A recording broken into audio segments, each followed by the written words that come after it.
Hello, George, and welcome to the show. Hi, Jeremy. Thanks for having me. Brilliant. Thanks for coming on the show. So, the first thing I want to ask you is how did you get where you are today? Yeah, so I started in the actuarial world in 2016, working at a consultancy, and I'd come across from the doing environmental regulation. I was doing a lot of coding and that sort of thing, and found my way into actuarial via adverts for cat modelers. Yep. And then, yeah, from there, went around and really found my niche in helping actuaries get together better data pipelines and be able to handle with bigger data. Um, yeah, went from consultancy to in-house, and then from in-house, then started contracting with Lloyd's, and that was really the beginning of what has become Vounder Analytics. And what have you found most difficult about starting Vounder? Ooh, I think initially the struggle was really being on that business development side of it and not being a salesperson, like out and out sales or what have you, trying to start out and then, yeah, find and nurture those opportunities and find people you can help, being quite excitable. So I love a problem. So if I come across and you're trying to fix every problem for everyone initially, and I think that's the sort of way to burn yourself out a little bit. So Yeah. it's really finding which problems you click with and where you're most valuable, and identifying and sticking with that. I think that was probably the challenge for me early on, is maybe trying to do too much and Yeah, it's good to find the kind of niche within a niche that people know you for. And what would you say is that niche for Vounder? the way I've worded it now, and I think that works best for us, is we build actuarial software. So we help build data pipelines. We get everything around so that actuaries and good actuaries can be really good at their job.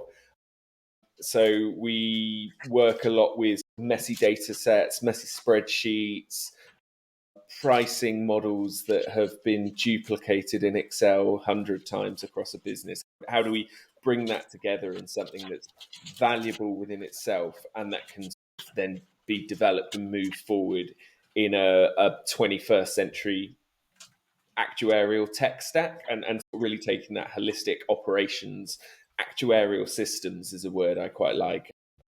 Yeah, so that's where I'd say our niche is clearing the gangway for actuaries to do what they need to do. Yeah. And I know you have a new piece of software out, don't you? Do you want to tell us about that?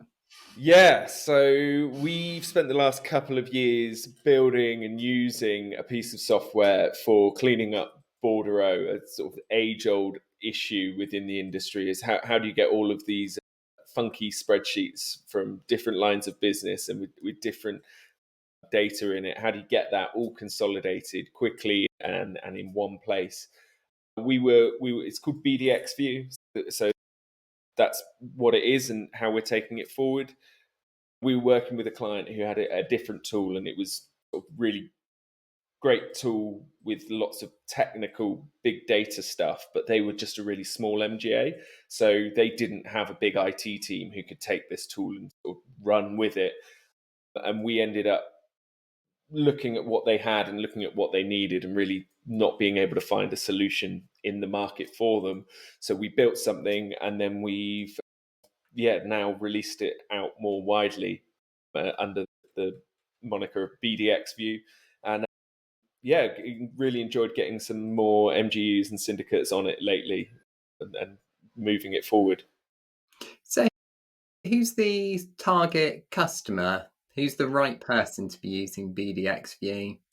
Yeah, so the right customer is MGAs, MGUs who are writing several delegated authority books.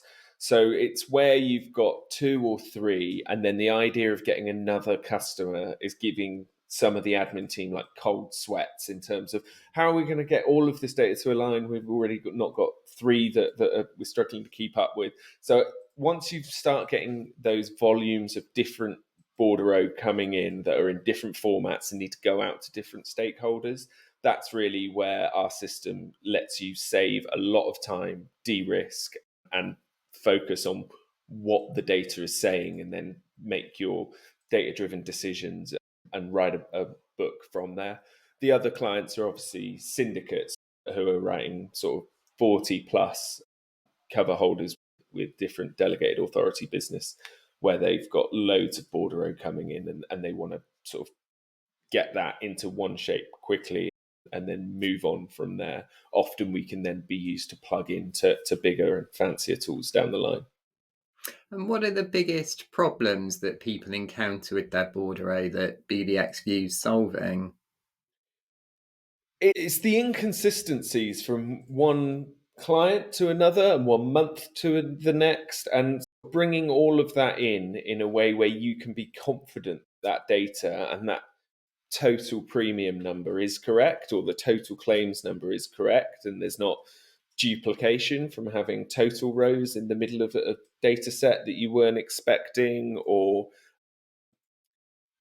just having your data in 12 different spreadsheets and you're just adding aggregate numbers together. You can't really see what's driving the claims or what's driving the premium growth, and whether it's premium growth that you want. If you've taken on a DA book for a particular aspect of it and then the premium's growing, you need to sort of make sure that growth is in line with your risk appetite.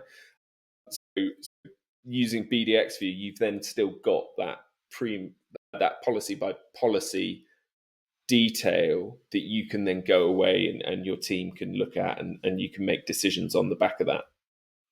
Yeah, it can be quite difficult with the bordereaux. I can remember ending up with a small industry inside an insurer just working on the bordereaux and trying to make sensible MI from it. Whereas a lot of the problem was really the reading in of what was there rather than actually just trying to analyze it.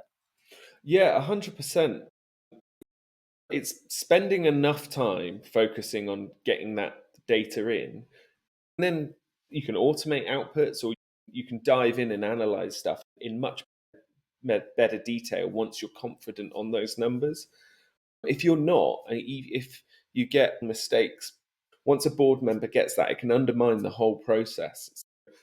Yeah, our tool really focuses on what getting the data in should be, so that you can go away and do the analysis that you want to do in a much safer environment, I guess. It's all about getting that good data flow early doors, I think. Yeah, there's a whole range of problems you can have. And it's true, when people receive a report and they immediately see something wrong with it, that can just ruin all of the work and the credibility that anyone's producing. And then wider problems as well, not knowing what the true premiums are, what claims are coming in, getting the reserving wrong, making the wrong choices and decisions based on it.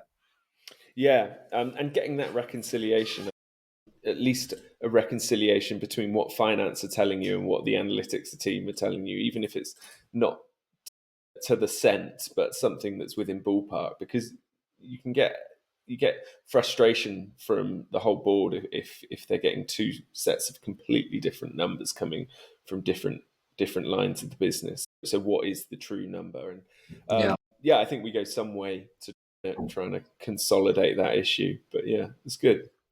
And what would you say is your mission for what you're doing?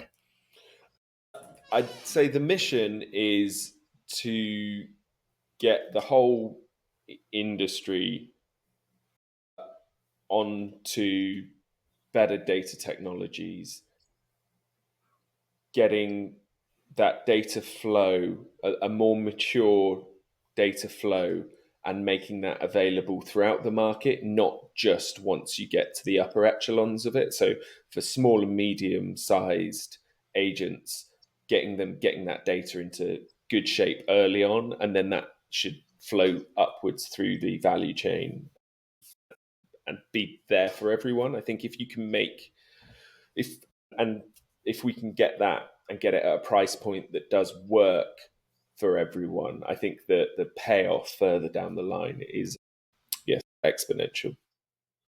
Yeah, I think it's a world that's really changed in the past 15, 20 years as well. There was a time where people didn't really focus on these things and probably to their detriment. But now, through the regulations, the PRA, the FCA, everyone expects better quality data and better decision making. And also, we're just so much more exposed. There was a time when the markets were less competitive. You could almost say people could get away with having poor data, but that just isn't the world we live in now. Yeah, definitely. And but also I'd say the technology's come on so much as Mm, well, even to mm, the point of I still think it's really underexplored the whole value that we're going to get from cloud compute services like AWS and Google Cloud and Azure, where you've got levels of databases and analytics and then big data and AI tools and stuff that you can just plug in, and you don't have to have this multi-million pound on-prem infrastructure to be able to be a player in that world. You can do it as a small agency writing low seven figures. You can have the AI the analytical capabilities of anyone because you're just renting the little bit that you need. And I think it's such an exciting time to be using those technologies and mm, mm. offering them to all companies where you're going, yeah, the compute power that they've got at Lloyd's or a big Lloyd's insurer, yeah, we can build you a smaller one of those, and it's only going to cost a fraction of what you would have expected in the olden days. But yeah, it's so exciting to be using that tech and really diving into those data problems early on and getting everything lined up so that you can get reports out automatically and get those emailed to the team and get them ready for cover holder meetings and really have you can get so much knowledge in your back pocket that when you're in those capacity meetings and they go, oh, what's driving this, or what's that there, you haven't necessarily already presented it, but you've got the appendix where you're going, oh, it's this, or oh, we've just done this, and know it straight away and get those sorts of reports and stuff.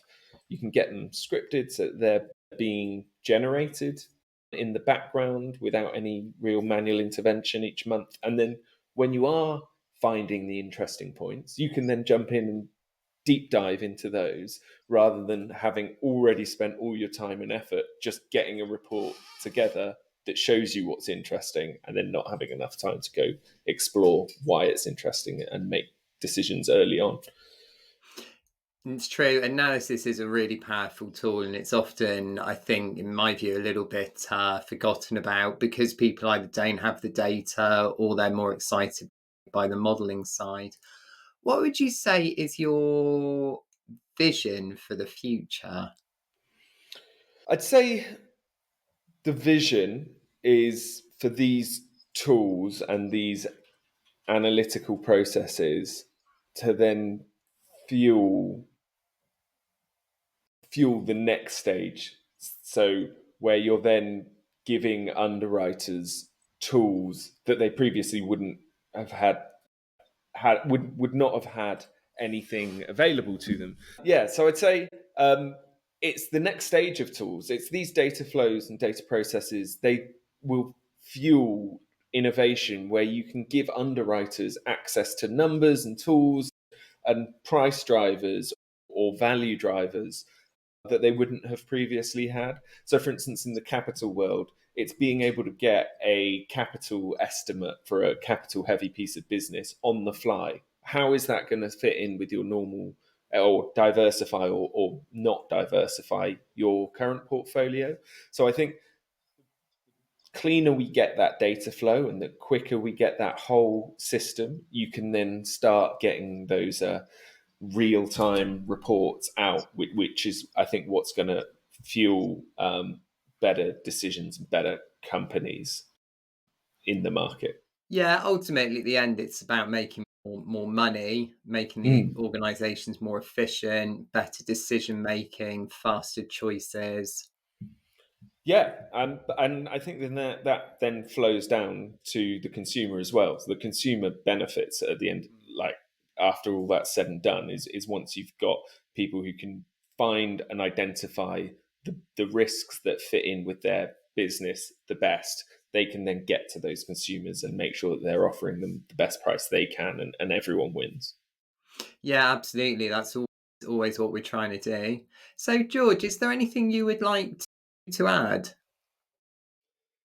No, thanks for having me, Jeremy. It's been really good chatting to you about this stuff. So, George, how should someone contact you if someone's there with their messy bordereaux and there's data's a complete pain and they're there trying to work hard with the Bordereaux team, but it's going nowhere and they want to write a new scheme? How do they get hold of you? Yeah, brilliant. Feel free to send me a message. I'm on LinkedIn, obviously. Check out the website. It's BDXView.com. There's details to reach out, and or feel free to send me an email and find my details elsewhere. But yeah, we're always happy to chat to new people.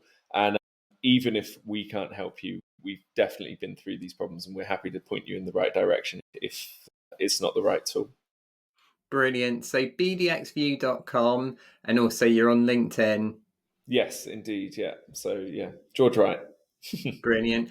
Thanks a lot, George. You have a good rest of your day. And you, Jeremy. Yeah, thanks for having me. Good to talk to you. Cheers. Chat Thanks a again lot. soon. Bye. Bye.